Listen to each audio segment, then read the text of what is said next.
Hi, good morning, kids.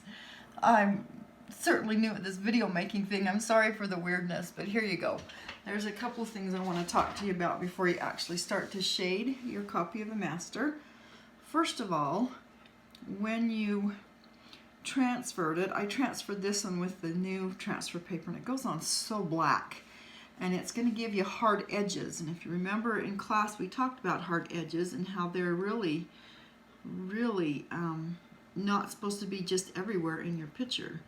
Sometimes a hard edge can be absorbed into the next shape and it's not a problem.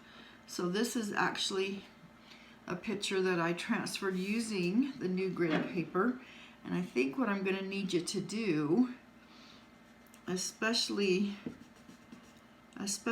on paper, this is actually on a drawing board, but especially on paper, is erase the grid back as far as you can so that it's not quite so dark, because those dark edges are going to be extremely annoying and it will be much easier to erase them now. You don't want to erase them all the way, which I don't think you'll be able to. And you might even want to grab a conventional eraser and see if that works a little bit better, because it's really dark grid paper. I'm not very happy with that. I should have just kept the old stuff, the worn out stuff, because then you didn't have such a dark grid. But you may want to go to all that trouble because it'll help your final project. Some of you may have already started shading, which I was hoping you wouldn't do yet.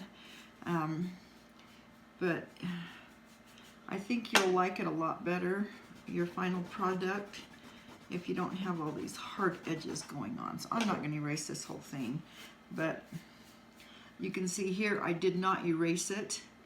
If I could zoom in a little bit, my controls are clear up there, so I haven't figured that one out. My controls are clear up there.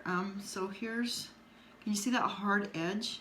Like I said, it may be absorbed into the shading that goes on this leaf, this petal right here, but I don't really like the hard edges, so it can mess with things. So anyway,